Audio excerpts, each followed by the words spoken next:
All right, let's talk about something a lot of us have been through, that confusing, super itchy, and sometimes downright scary world of allergic skin reactions. We're going to break down what is actually happening when your skin suddenly decides to freak out. So picture this. You're just minding your own business, and bam!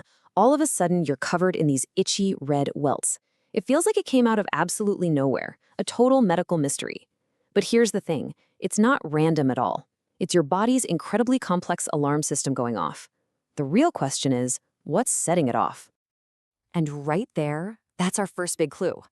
These reactions, they're basically a biological false alarm. Your immune system, which is usually brilliant at protecting you from real dangers, sometimes just gets its wires crossed. It launches this huge, dramatic attack against something that's totally harmless. Now, the official scientific name for this whole process is type 1 hypersensitivity.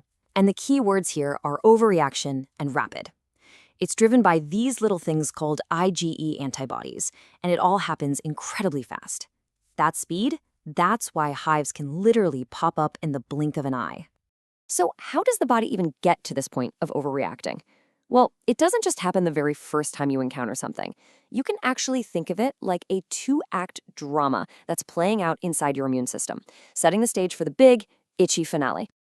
The whole thing is called the allergic cascade. So Act 1 is what we call the first encounter. Your body meets a new substance, an allergen, and for whatever reason decides it's a threat. So it starts to prepare. It creates these custom-made IgE antibodies. Then it sets the trap.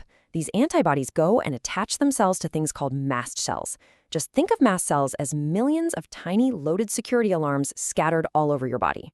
Now, Act 2, the second encounter.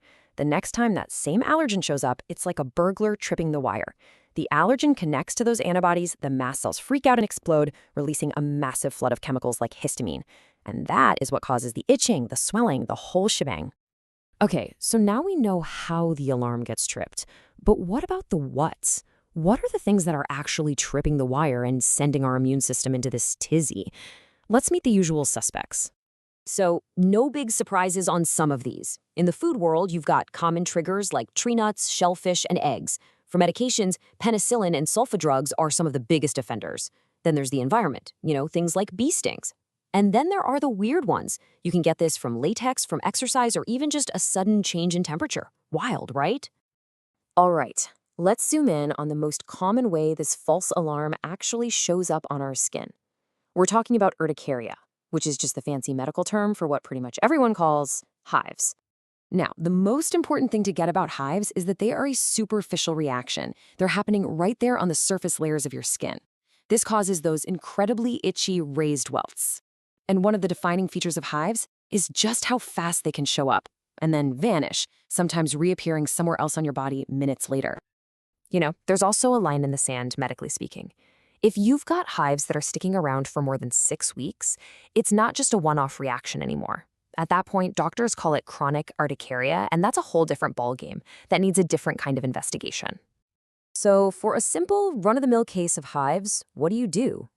Well, the good news is the treatment is usually really simple. The number one go-to is just an oral antihistamine. To help get things under control, doctors might also add something called an H2 blocker. But notice that last point. For simple hives, steroids are generally not necessary. Okay, we really need to shift gears now and talk about something much more serious. This is called angioedema. And unlike hives, this is not a surface-level problem. This is a deeper reaction, and it's one we absolutely have to treat with extreme caution. The difference between these two is absolutely critical. Hives are on the surface, and they're mainly itchy. Angioedema happens down in the deep tissue, and its main symptom is dramatic swelling. And here's why that matters so much. With hives, the biggest problem is just how uncomfortable they are. With angioedema, the main concern is a life-threatening emergency, your airway swelling shut. And when we're talking about triggers for this deep, dangerous swelling, certain medications are at the top of the list. A classic example, a major high-risk trigger, is a class of drugs called ACE inhibitors. These are super common blood pressure medications, so it's a really important one to know about. I cannot say this enough. When there is swelling of the face, the lips, the mouth, or the tongue, nothing else matters. The number one absolute top priority is the airway. We have to make sure that person can breathe. Everything else is secondary. So if you even suspect someone's airway is in trouble, the steps are clear and they have to happen fast. 1, if you know the trigger, get it away from them immediately. 2, if they're having trouble breathing or talking, give epinephrine. And 3, seek urgent medical care. Don't wait, don't wonder if it'll get better. This is a true emergency. Okay, we have covered a ton of ground here, right? We've gone from tiny antibodies all the way to life or death emergency actions. So if you're going to remember just one thing from all of this, what should it be? It all comes down to this. This is the big one. Most of the time, those red, itchy bumps we call hives are just that. Incredibly annoying, but not dangerous. Swelling, though, swelling of the lips, the mouth, the tongue, that is a totally different beast. That is your body's signal that this is a true medical emergency, and you need help right now. And that kind of brings us to a final thought, doesn't it? We've just spent all this time decoding one of the body's most dramatic false alarms. It really makes you wonder, what other signals, what other aches or pains or weird reactions from our own bodies are we totally misinterpreting every single day? It's a pretty good reminder to stay curious and really listen to what our bodies are trying to tell us.